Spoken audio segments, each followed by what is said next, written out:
All right. What's going on, y'all? Yeah. I'm Jared. I'm Josh. How y'all doing? Yeah, how y'all doing tonight, man? You doing okay? Are you feeling good on this lovely Saturday? Oh, good. I hope you are. Oh, tell me about it, brother. That's right. Man, we just watched Wrestle Kingdom because it was a tape delay on Access. Didn't watch it in the middle of the night on Thursday morning because I'm not dumb. If you want to stay up and watch late, go right ahead. Be my guest. But, when it's going to be shown on Access on a Saturday evening, just a few days later, I'm like, I'll just do that instead. Yeah, I just undid all my social media stuff for a couple of days, and because we've discussed it before, man. One of these here days, I will pull the trigger on New Japan World, but it is not this day. No. And it was like, hey, because we talked about it. We had heard that Mark Cuban had swung this unbelievable deal to get it, and I was like, man, I don't know if they're running it live, but let's see. And it's 2 days later, and I'm like, sweet, I can wait, man, because that's the whole deal. Is like, turn my stuff off, didn't know a thing. It was great. No spoilers, no nothing. Had no idea what happened, so might as well be live, brothers. The only thing that was spoiled to me was Jericho Omega, and I was like, and it wasn't that big of a shock. So I was like, oh, that's cool. Yeah. I can still go in, not really knowing what's coming. How they done it? Yeah, I'll be able to see it. Yeah. So it was still cool and fine. One of the fun things about this weekend that was kind of neat, that I've kind of built this fantasy up in my head, was it started out as a bummer because I was going to go to Chattanooga. There's the World of Wheels show that's there, and it's kind of a weird thing what they do almost to the weekend each year. There's the show in Chattanooga. The next first weekend of the next month is the show in Birmingham. Well, Daniel Bryan's advertised as appearing this past Friday night in Chattanooga, and I was like, well, I got to be there. I got to go. And to me, this was good news to hear it in enough time to change your plans or do whatever. Well, Thursday, I'm sitting here thinking, well, I probably need to go buy some tickets before I drive all the way up there. And before I head out, I'm like, well, let me check Facebook, just, for the fun of it. And just Boy, it was fun. And, it's a good thing we did. Well, it turns out that he had to cancel. I'm like, okay, fine. Forget it. Forget it. So, and that going to appearances and access and anything dealing with stuff like that, I mean, that happens. That's just part of what goes down. Is sometimes, and I'm just glad that as far as I know, there was nothing personal that happened, or nobody got sick or anything like that. So, but all we know is he had to cancel, and I'm building this fantasy up in my head. Oh, he joined the Bullet Club.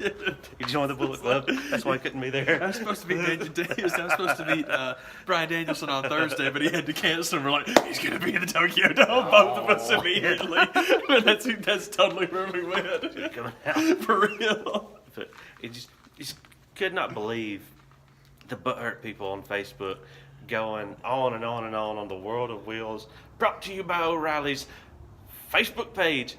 Just the belly aching that some of these people do about, well, I flew this person in from out of town to come see the Daniel Bryan. I bought this here figure, and now I'm not able to get it signed in my little red Sharpie.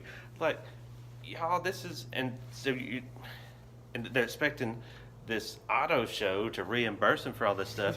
And one of the guys made a really smart comment, like a few things down, people complaining and moaning. He's like, y'all, this is an auto show. Forget it. You're not going to get anything reimbursed. So that's just the way that stuff goes. I mean, it happens. People. I think probably is going to end up happening is hopefully he'll be in Birmingham, and maybe we'll get a twofer. Who knows? A twofer. Yeah, and I think it's very easy, especially when you see how they schedule these two shows every year, to get them crossed up and think, oh, I thought I was signing up for the one next month and not this weekend. So it's just good to hear that, as far to my knowledge, everybody is safe and healthy and okay and all this that, and everything. That's so, but that's the only reason I don't know why anybody had to cancel other than I think they just kind of got overzealous with some of the bookings. Like, I can't do all this week. He just has the small matter of joining the Bullet Club. That's all. No, It's gonna make sense. No, I'm with you, man. That's super cool that everybody's cool and okay. We talked about that. Like we've discussed before on the show in the past that, man, WWE, man, they do signings all the time, and anything you do all the time, man, stuff's gonna come up, man. It's like I'm very sorry that you flew in Aunt Hilda. And it cost you a fortune. Merlin. Yeah, for real. And when you put on Mama's shirt. Yeah, for real, man. You press Mama's shirt to get your picture made. Sometimes that just didn't work out. Man, you fly in Tony and Lena and all them, and sometimes it just don't work out, man. But we was gonna go to the World of Wheels, and Daniel Bryan's no good. You know what would be cool? I thought about this. How funky would this be? I've got my action figure of Bryan Danielson, and I want to get it signed, and they send Brie Bella instead. So you get your Bryan Danielson action figure signed by Brie Bella, then buy one of her and get him to sign that one. That would be that'd be kind of a cool thing to have. The Ric Flair Charlotte 2-pack that I have is totally done that way, and I think it was totally a way for Ric Flair to screw with me and her. I don't remember if I told this story on discussing going to Orlando or not, but Flair does an appearance at the Days of the Dead convention in Atlanta last year. Go up there, get him to sign that thing. I'm walking away to realize that he is signed on Charlotte's side of the figure set, and I'm like, man, he did that on purpose. Absolutely is. I'm just throwing the show on you. That's totally what that is. I didn't even say or do nothing to piss him off. He just did it and charged money to do it. Go down it could be worse. Should I hand it to me? Opens them up, starts opening the match. I appreciate it. Thanks. I don't have these yet. I don't have these yet. Starts playing with them. Just pops the head off. And sure enough, down in Orlando, Charlotte's doing an appearance. Laid the thing up towards her and told her, like, man, I don't know if he was mad at me this day, and she probably knew he was. She's just like totally covered for him. Like, oh, he does it to me. He does it to me. Like, okay, whatever, brother. Whatever, shared it. Okay. I don't believe you shared it. Whatever, Ashley. You stole my action figures. Ric Flair owes me money. You got to reimburse me for the stuff I paid for and take me to the World of Wheels. See that in the rain. Ric Flair's going to take me to the World of Wheels. I was thinking the same thing, man. Ric Flair went to Tennessee because they owe me money. Bring me back my figures, Ric Flair. You know what? Take me to a rowdy racing ticket. To which Ric Flair said, are you kidding me? Oh, Daddy.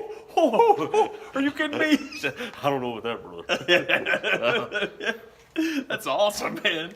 Hey, you brought your figure down here, Sheridan Hotel, Atlanta, and I just want to tell you, I don't care.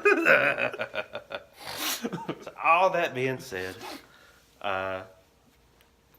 Wrestle Kingdom 12 it's just awesome to see a show that the matches just get better and better and better as the night goes on.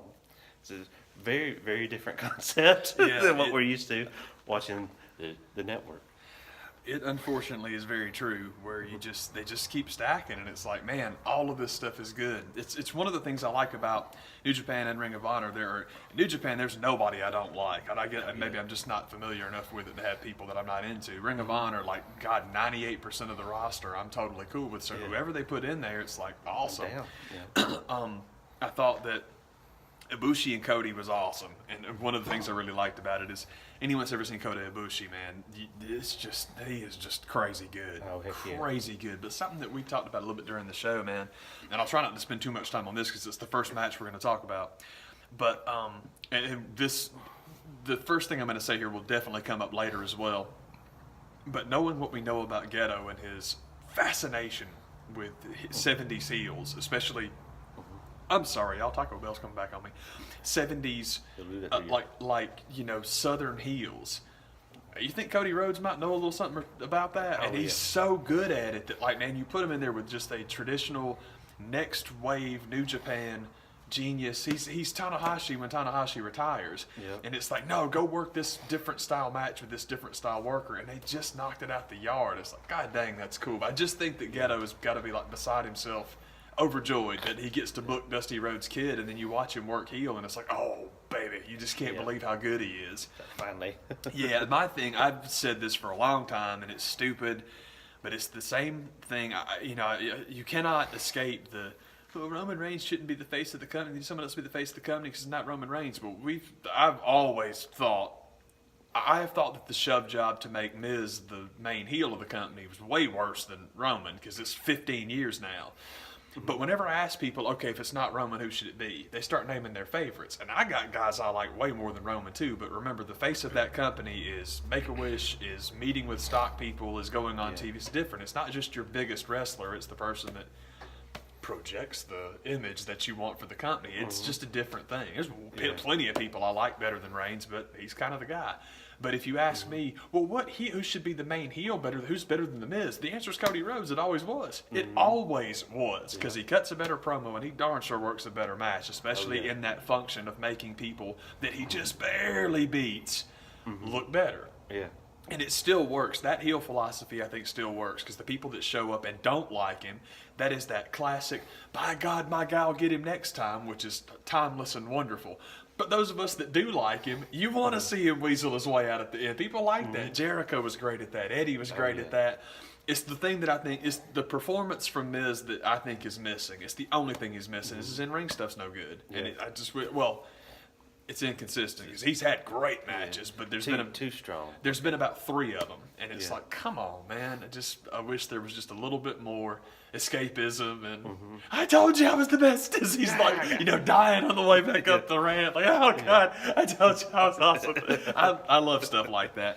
Yeah. And Cody's just so good at that. It's like, man, that guy is already everything you have tried to make this other guy forever. The difference being that Daddy was a wrestler and he has no ties to MTV. There's your difference.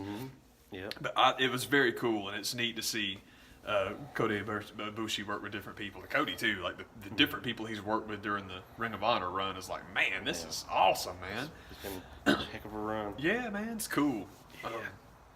Dadgummit, I had to write it down, and second one was Tanahashi and Jay White, wasn't it? I think so. Yeah, that was the second one, was the Intercontinental Championship. That's awesome, because Tanahashi never misses. He just never misses, and he's always good. I was a little surprised. I thought Jay White would go over, and then when Tanahashi won, I'm like, you have to remember, this is different. This is not like here, where any new superstar, you throw a belt at him immediately. You have to watch guys climb. And I'm like, that's cool. It was a great match. It really didn't matter. And that's what else is cool about it, is I guess I'm not... It just seems to me that Ring of Honor and New Japan both, one loss does not immediately send people to the internet screaming, he got buried, bro, they buried him, they're burying him, because, the fan bases seem to be a little more patient with building a story. It's like, nah, man, the 22-year-old doesn't need the belt, but it was cool. I like that match, man. That was very good. I took it a lot. I'm with you, man. So, I'm glad to see Jay getting something like that, because I was telling Jared I really wanted Jay White to win the TV title in Ring of Honor, and then it's like when New Japan called him home, and I'm like, I didn't realize he was one of the short time guys. I just didn't know. So then they start talking, he was in the dojo and he's New Japan, and I'm like, okay, well that explains why he didn't win that. Then he's got to go home. That's cool. Yeah, man. Once you find out stuff like that, I get it. Yeah, absolutely. It's like, okay, that's cool, man. It's like when you find out that Adam Cole is going to NXT, and you watch that match with him and Hangman Page. I mean, of course, he's doing the favor on the way out, and it's like, hey, Hangman, let me get you over. Because people act like, I've always liked Hangman Page. Really? Because I don't know where the hell you were 6 months ago, because everybody hated that guy, and for no reason, just because, well, we got to dislike somebody. Yeah. But then him and Cole had that awesome match, and that was Adam's gift to him on the way out. And it's like you're saying, when you know that Cole's going to NXT, he's doing the favor, putting the guy over, and it's like, can't wait to see you again, baby. It's just cool, man. Excuse me. Yawning like crazy. It feels like I stayed up till 4 in the morning to watch this show. I can dig that, man. Not quite. And so, was Jericho next? That was next, man. Omega and Jericho, man. That mess was very, very awesome. I agree totally. I agree totally, man. Jared had mentioned it's like, man, it's going to be like Memphis. And when we talked about it, because it's like, well, because I've read several places, well, you know, Jericho's too old to work Kenny Omega's style, and Kenny Omega doesn't know how to work American style, so this is going to suck, or I don't know what we're going to get. And we both talked about it. It's like, dude, it's like Blood Feud, chairs, balled up fist. Yeah. That's what you're going to get with a couple of insane high spots because it's Kenny Omega. And it was awesome. I totally agree. I really enjoyed it. And I thought they did a good job with that, man. I thought them just ring the bell. And, I mean, it was like, it was cool, man. It's, you know, I really would like to watch that match with Kevin Kelly and Don Callis's. Woo, yeah. Needed new commentary. Commentary over it. I think it's one of the things that one of the drawbacks of the whole show was doing the access guys. And if there's any advantage to staying up and watching it live, that would be it. So maybe I'll try to track that down and see if it helps it at all. Just because to me, it just felt like everything that they went to do, whether it was Jericho or Omega, both of them, they just like crapped all over anything they tried to do. It's like, y'all are not helping. Y'all making this a lot harder. And for the most part, I tried not to pay any attention. It was just kind of noise, but every once in a while there would be something that I would hear very clearly, and like, y'all, just if you ain't got anything better to say than that, just don't say anything. Man, are you still talking about that? Yeah, man. Yeah. It got JR falls into a trap when he does Japanese commentary, and it's that it's presented so much more like a legitimate sport. And I can see where you'd fall in the vacuum. We talked about it. Like, because it's just the obsessive. Go back to the knee. You got to work the knee. You got to work the knee. And I get where you're coming from if you're talking about a combat sport. If you're talking about go with the jab until keep throwing jabs so the hands come up. You go to the stomach, and then when they come down, you go back to the face. That's boxing, and you're setting up and you're trying to win. But this is a show. It's not a sport. I appreciate it's presented more like a legitimate sport. But if you try to do commentary like a legitimate sport, like I was telling Jared, man, if you watch an actual game of football, basketball, anything, so often you will see a mistake made by the opposition, and it's like that's where the gate opens. That's where it opens, and that's where the tide turns. Well, in professional wrestling, the guy is going to open that gate for you. That's the whole point. It's the show, and it's supposed to make sense. So to just kill somebody for why is he going to the top rope now? God, what's he thinking? It's like he's doing his job. So and don't talk about this is ingenious because he's being subtle and switching up the pace and change. I mean, I know you can't say that. But you make yourself look stupid to kill them for. They kept beating this drum of, well, this is a no DQ match. Don't forget this is a no DQ match, and they're trying to get people disqualified in the whole match. Stop doing that. Yeah, it was. We talked about that. Like, it drives me crazy because people say this all the time. Like, Jericho's got the walls of Jericho the 57th time in the match, and Omega gets to the ring or gets to the rope, and it's like, well, he's in the rope. What does it matter? No DQ. What does it matter? And I'm like, as far as I understand it, it is pro wrestling, and you can make this crap up. There's still breaks that have to be made. The deal is, if you get to the rope, whether the referee breaks it or not, you can say, I give up. Please, for the love of God, I give up. And it don't damn matter if you don't let go of that rope. Yeah. That's the rule. It's like, okay, it's the same thing. Why are they counting to 20 when the guys are outside of the ring? You know why? So they get the hell back on the stage and people can see the match. But you don't have to call it that way. It'd be stupid if you did. Yeah. Just considering that you know it. Yeah. Don't have a fit when man, why are they outside? They're stupid. Oh man, that got old. But I'm gonna watch mine off the DVR with the sound off because I'm very big on watching. I'll just put music on and. I think you probably enjoy it a lot better. I dig it. It's one of the cool things about, like we talked about with Japanese wrestling, the crowds are so reserved. It's all good. You're not really, it was fun. It was very fun to watch Naito come to the ring. They were amped to see him, man. Yeah, man. It's cool, wasn't it? I just wasn't expecting that. I wasn't ready. I wasn't ready for that. It's a strange thing that happens where everything here, and for good reason, but everything here is Bullet Club, Bullet Club, Bullet Club, Bullet Club, and I totally get it because I love them too, man. Yeah. And then PWI or whoever it was puts Okada on the cover, so you would assume Okada, Omega, Okada, oh my God, those are the guys. You would assume that that's everybody's favorite thing. Well, they're the ones that we know here. Yeah. But Naito's bigger than anything over there. It's like, God dang, man. Yeah. So it's like when you said, when you see it, it's like, good Lord, man. Yeah. Especially considering who he's in the match with. I was like, man, I thought it would be more at least 60-40, 50-50. It was way the other side. That's what happened to me in the G1 final, because the G1 final was him and Omega, and people were pulling openly for him, and it was cool. I mean, they liked Kenny too, and you had a couple of flags out there, but most people were, well, they wanted that LIJ, baby. All right, that's cool, man. Yeah. But I didn't mean to switch off from Kenny and Chris quite so quick, because I'm with you. It was awesome. I really enjoyed it too. I mean, that was the gist of it. I mean, that thing is everything that you wanted it to be. Yeah. But I think just if anything hurt it, it's nothing that they did. Oh yeah. It was, you know, I can't believe I'm saying it, JR and Josh kind of like really crapping all over anything they tried to do story wise. Like, y'all are, you're not helping. You're definitely not helping. So if you're not helping, you're hurt. Jericho's table bump might have hurt it a little bit. And all I mean by that is that I just felt so bad for him watching his freaking leg bleed the rest of the night. Because I'm like, oh my gosh, it just looked like one of those horrifying like pinch things where you pinch the crap out of yourself, and then it's just like, God dang, every time I saw it the rest of the night, I'm like, oh Chris. I mean, Chris, you're giving me too much, brother. One thing to pinch yourself to break the skin. It's another thing to pinch yourself to where it's blood flowing. Yeah, it's like, down. And man. In an area like that, it's like, oh my God. Yeah, he really got. I was very pleased. It was really quite good, and we got. There were a couple of like transitions that I really liked. The finish was great. We talked about it, man. Like, it's gonna be an angel on that chair, and it was like, oh God dang. So that was cool. I love when guys really, really sell for each other. Like Kenny bumps like a. We talked about like when Jericho ambushed him. That first code breaker is the best one I've ever seen, because he just does that crazy face first sell. He did it again tonight. It was awesome, and Chris did too. Chris like sold a couple of things for like the head dropper, like the Snapdragon suplex. Man, I think Kenny threw like 4 or 5 of those in Chris's game every time. Like sure, look good, let's do it. And then also, like we talked about a minute ago, hey, one wing angel onto a freaking chair. Like yeah, sure, Kenny, let's do it. Like man, Chris, come on. Also, they mentioned God 57 times that Jericho's 47 years old. I think that's just if they mentioned it that much, I would remember.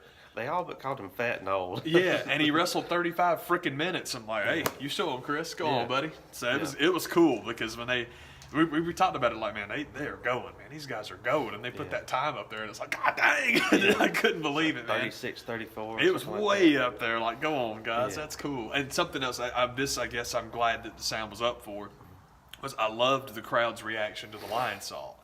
Because that was just neat, because, I mean, as far as I know, that was the first finish for Jericho ever. Now, he was using the Lion Tamer and stuff like that over there, man, but going back to Mexico, I mean, that's where Lion is. So as far as I know, it was his first ever finish, and so it's super cool for them to give so much love to that. It looked great, too, 47. He got all the stuff in. 47, and he still throws that thing, and it's like, God dang, that's cool looking. And, I know what the Kenny bump was, that another Kenny bump I wanted to talk about was. And part of it was the bump, and part of it was just the timing for both those cats, man. Is Jericho doing that slingshot drop kick, but doing it to where it caught Kenny and he landed on the rope. Man, their timing on that was just fantastic. It was awesome, man. Yeah, that killed me. I thought so too, man. It's like, oh, look at that. It was cool. Well, that sucked. Obviously, I loved that match. I thought it was just killer and wonderful, and I hope they pick up the rivalry on the high seas. But I guess that's what I really liked about it is, dude, you can have that as many times as you want to. You can never do it again. I'm totally all right. You're fine. You're fine. Would they do one between now and then? I don't know. I don't know. Because my plan was for Chris to win in the Tokyo Dome, and then pretty much. I thought it would be cool for him to win it in the Tokyo Dome, and then show up Monday night and give it to Vince. And it's basically, okay, Kenny, if you want your belt back, you know how to get it. Yeah. So then Omega shows up at the Royal Rumble. So wins the Royal Rumble, challenges for his belt, and goes home. Mm-hmm. And all that is like fantasy stuff. None of this stuff is prediction stuff. It's just us talking like, you know what would be cool? When I do it on Fire Pro, this is how it's going to happen. So, but, shoot. Yeah, anyway, thanks for letting me bring that back up, because that drop kick spot was just so perfect, man. That's a lot of good ones. That was a really good one. Yeah, brother. Then the main event was Okada and Naito. And so, man, that's what we were talking about. I knew it was popular. I just wasn't ready for that much of a reaction. I understand that level. It's Yeah. like, good night, man. Yeah, brother. Did they turn the mics up? And what did they do? So, man, just, all around cool show to go check out and watch. If you don't have access TV, then get on that or get the New Japan World Yeah. app on your Roku stick or whatever you have to get it on. It'll look, yeah. I don't know. Yeah, brother. I don't work the computers. Yeah, I don't have mine yet either, but that's my All one I know how to idea. do is just done on the phone, and I turn it on and I turn it off. That's right. And you've seen the results back, okay? All of this. But yeah, man, it's it was super cool, and I don't know if we've discussed it here or not, but Jared can tell you, man, I'm a complete Naito mark, so I like everything he does, and it was just awesome. Him and Okada was awesome. One of the spots, and this is like a classic Okada spot, and it's just something that I really love, man. About this was one of the commentary things that made me mad. They were talking about, man, how great would it be for Jericho, the humiliation of making Kenny Omega tap out, and that, like, you tapped out, you're a wuss, man. You, like, gave up to a submission hold that's theoretically supposed to separate the cartilage from your knee. Mm-hmm. In Japan, they get that. MMA's been a thing in Japan forever, so that whole, like, oh, you've brought great shame on your house because you gave up, it's not like that. Fighting through it, gives you, like, the fighting spirit. Yes. But, yeah, it's not the same thing. That whole, oh, you lost. It's way more important. In Japan, as far as I know, the cultural thing where over here in America, who lost is way more important. We don't care that Tom Brady now has more Super Bowl rings than anyone that's ever lived. It's the Falcons blew a lead. That's just how we are. Yeah. They're not like that there. They don't care that Naito lost. They care that he fought that hard. But Okada won. Pat him on the butt. Yeah. So I hated that call.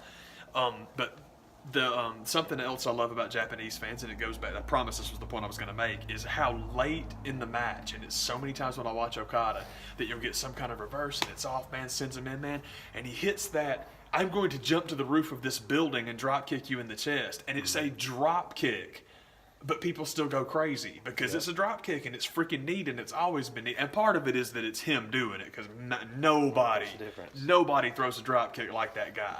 But I love the fact that something as simple as a drop kick can be a 30th minute spot and get such a great reaction. It could be, a drop kick could be a double wipeout spot. I love that. That is just, that's so cool, man. Yeah. Makes me happy. So it's really cool to go stick it out and check it out. And apparently there's even more to come. Yeah. As far as access, there's going to be a part 2 of all the other stuff that, it felt like after watching this show, I was like, man, what else could they do? But apparently there was even more stuff that didn't get shown from this broadcast, so you got more to look forward to. You've got the one that they've for Pete's sake, advertised for next week is this guy, who is awesome, and it's him and Ospreay and Kushida. Ospreay, yeah, it's cool. I like when they say English names; it just sounds cool. Kushida and for Pete's sake, man, the ticking time bomb. LJ, why in the world can Hiramu? Sorry, I'm sorry. His name just shot right out of my head, but I had to go through the entire checklist that he does of Evil Bushi to do every name to get around to Hiramu. Hiromu Takahashi is the guy's name, and I can't wait for that because that's just going to be awesome. And I'm cool with whatever. I'm not a huge Ospreay guy, but whatever. Whoever wins, that's cool. I have a 75% chance to be extremely happy with whoever wins. I guess there'll be that match, and then the Young Bucks had a match. The Young Bucks probably, and I imagine that'll probably be on there. Something else. Either there or they'll stretch it another week. I only say that because I don't think they'll do another 3-hour show. And usually when they do Dominion or whatever they're running, they normally break them down into 3 or 4 hours anyway, but with this one being 3-hour block, which it actually turned out when you watch it, you see why they did it that way, because boy, the matches ain't cut for nothing.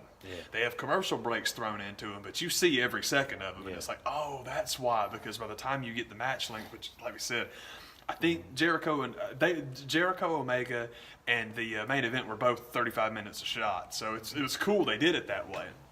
But yeah, the Young Bucks had a match against Roppongi Tempura Boys 3K, which is totally awesome. One of the things, I'm very biased, but one of the things I love about that is that the very first time I ever saw the Young Bucks in person, You had a match at the beginning of the show, and they come out and they're like, "Hey, how about we make this interesting? And whoever wins this one gets a shot for these here titles." And the freaking Tempura Boys won it. So we're watching a match with the Young Bucks, the Tempura Boys, and it was really cool simply because, you can't have a match without Young Bucks, Young Bucks. Mm-hmm. So you get the Young Bucks chant going, everybody's into it. Mm-hmm. Then the other half of us start doing the Tempura chant, and it was awesome because the guys really got into it. The kids thought it was funny.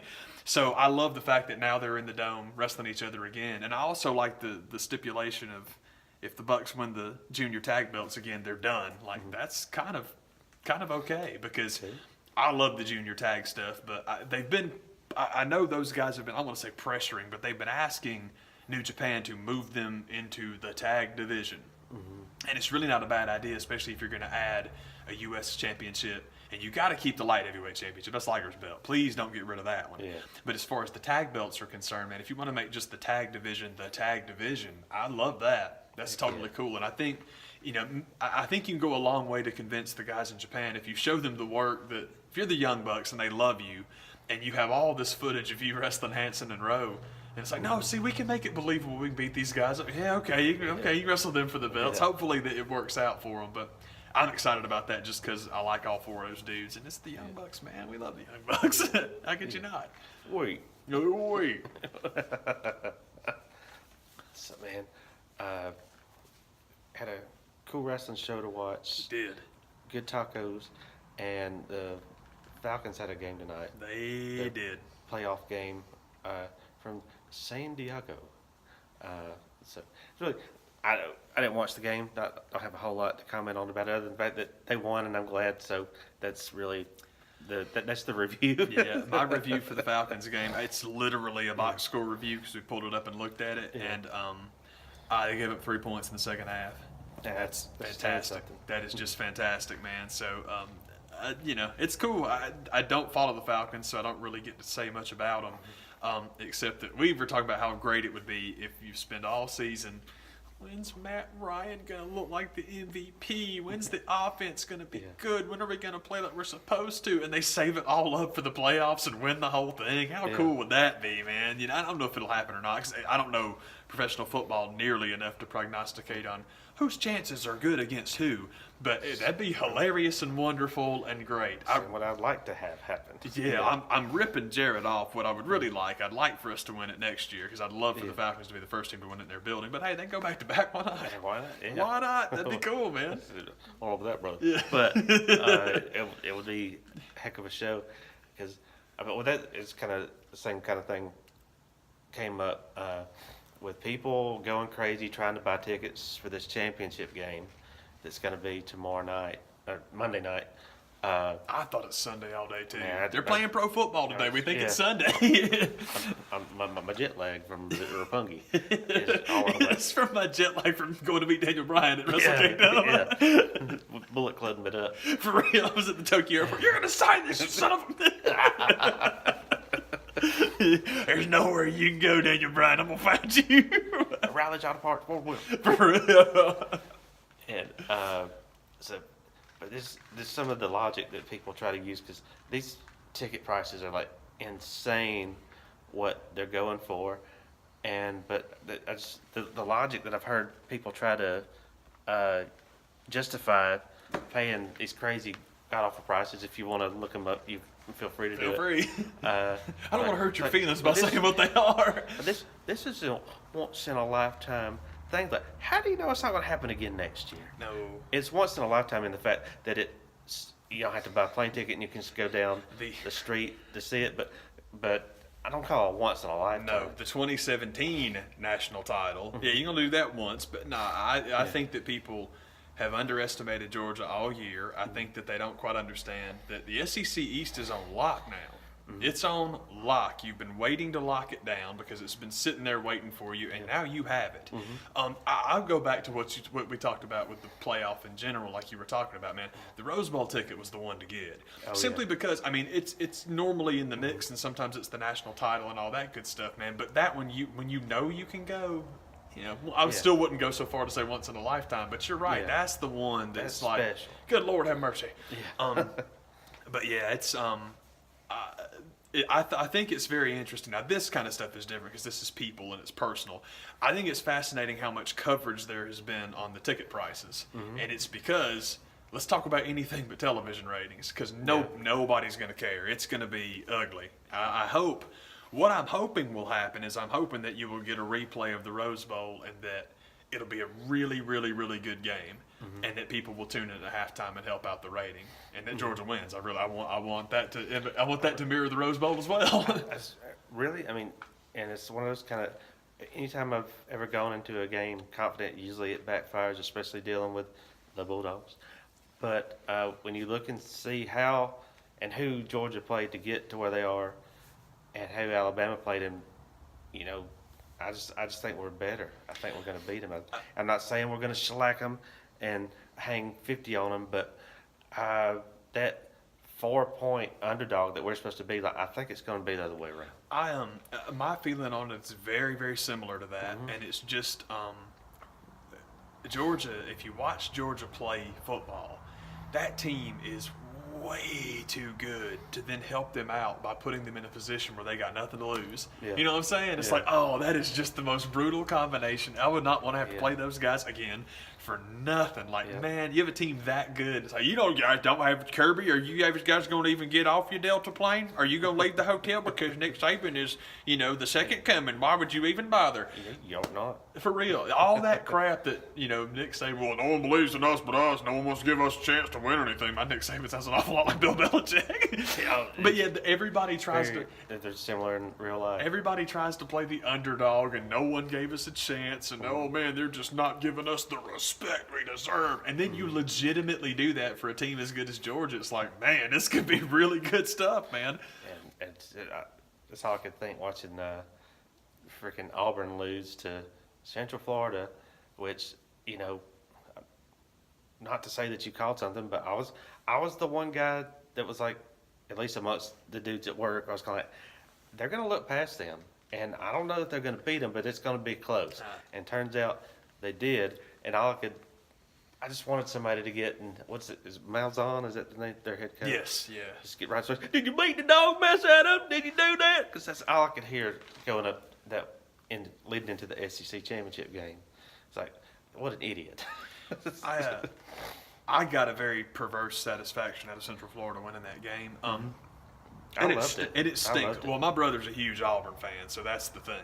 And then if I was just happy that Central Florida had won, that'd be okay. But that's not my satisfaction. My satisfaction in that game is that now and forever, when any moron in Bristol, Connecticut, or on CBS radio or anywhere in the world trots out that, well, the current system is so great because every week's a playoff. Forever, the rebuttal is, then Central Florida is your national champs for 2017.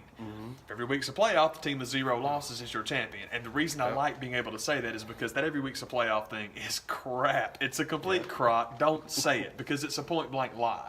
So now, whenever people get all revved up, how exciting it is because every game matters and they're all playoffs, you say Central Florida and you can watch their testicles shrivel before your very eyes. Because you've got no rebuttal for that. I love it. I like being able to say that because that's always been such a stupid statement. My other thing about that game is this, and I use it a lot, going back to something we talked about before. Central Florida beats Auburn. Just imagine if that was an 8 seed beating a 1 seed. Imagine if that was a playoff game. Yeah. Brave new world, man. Oh, yeah. You have set college football on fire with your first March Madness-like upset. And it really is. We talked about it, man. And my brother and I discussed it yesterday, and we got into it a bit as well. I'm sorry to retrod it. Trod, that's the word I'm looking for. I understand people that are fans of the teams that are on top wanting to stay that way because the history of college football, I like the history of everything. History of college football is this and this and this and this and this in this regard. You have 4 teams recruiting the whole country. Then you get on television, now you got 6 teams recruiting the whole country. Then you get rid of scholarship limitations and you're back to 5 teams recruiting. Basically, it comes and goes with television.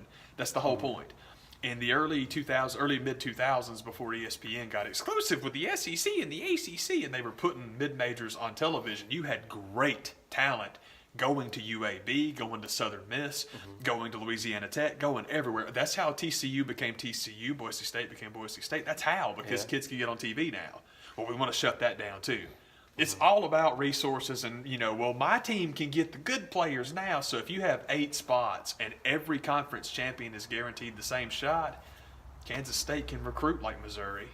Yeah. You know what I'm saying? It's like all of a sudden you start having more opportunity. And, boy, we don't want that because we want all the players on our team. And it's like you are on the wrong side of history because people have there's always been the people that didn't want that stuff to change. Yeah. Take a breath, realize that business is going to win. And I'm sorry, Clemson, you're not going to be on top forever. Shucky darn. But it's very, very cool, and that's going to be a lot of fun. And it was fun. I'm glad Central Florida won. I'm glad they won because, again, I just like forever, now and forever, you will never again have to hear that every week nonsense. And I love it. That made me very happy. And there were a couple of games that were really good. That one I did not see. I don't think I saw any of the big stuff. I was traveling during the Ohio State USC debacle, so I didn't see that one. I didn't see either of the playoff games because I'm sticking to it. I've made it was the third strike, man. I mean, they've tried to fix this thing 3 times in my lifetime. I've hated every system they've come up with. I'm like, I'm not watching this until every Power 5 team gets in. Mm-hmm. Keeping it real, still haven't done it. But the one that we talked about back in the house, man, was for Pete's sake, brother. I can't remember now. I think it was Stanford and TCU, and that was great. Mm-hmm. And there was one other one that I saw that was really good. Army and San Diego State was real cool. It was like 1 point. And, I know what it was. It was Memphis and Iowa State. That was a really good football game, man, just like we thought it would be. Yep. And I feel kind of bad that Memphis didn't win their home game, but I'm also happy that Iowa State got a nice exclamation point on a real good season because that's one of those, 8-win years where when you look back at it, it's like, there was some solid wins there. And I only know about those because I'm a Tech fan, and we've had several 8-win seasons where it's like, dude, we went to Clemson and won, and we beat Virginia Tech by 3 points, won our ball game. I mean, it's like there's sometimes, you lose 4 games, but boy, the ones you win make up for it. It's like, That's the way to do it. Yeah, man.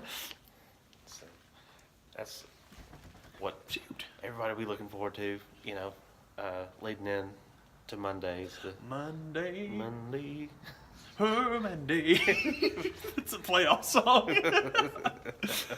But we were discussing that too, like with Nick wanting to go to Tuesday. Why not? Yeah. Who schedules anything on a Tuesday night? Why Yeah. not? I mean, you're gonna have Monday anyway, but dude, who cares? Nick Saban's just complaining he wants an extra day off. So what? So what if he does? He's not being like, the thing is, we shouldn't play this game until 2046.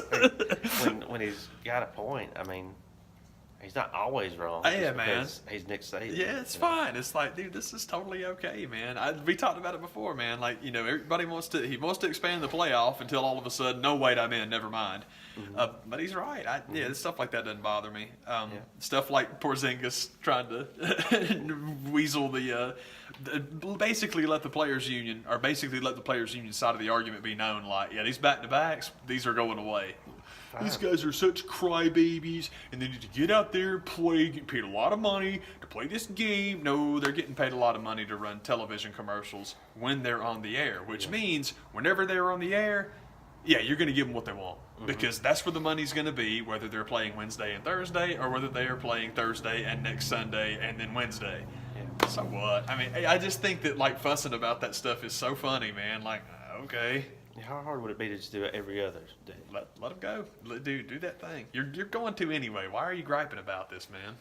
So, man, that's just more stuff to look forward to. It is stuff to look forward to, and it's fun. And I always ridiculously take the players' side and union because I just don't. Yeah. We've discussed that. Oh, man, these millionaires making all that money to play a game. Yeah, well, the guys that pay them basically have this entire roster of millionaires. How are they doing on money? Yeah. I guess my point is, no, I don't relate to anybody making $1 million a year to do anything, but boy, I'm a lot closer to that guy that's playing linebacker than I am the dude that pays him. Mm-hmm. It just seems to me that siding up with that guy seems more logical to me. Yeah, I can, get behind his cause. I can see that guy. Yeah. That guy's a high life man. We're on the same level there, man. I know about that, brother. I know about that, brother. So, man, that's what's going down. That's it, man. We'll see y'all. Go, Marty. Yeah.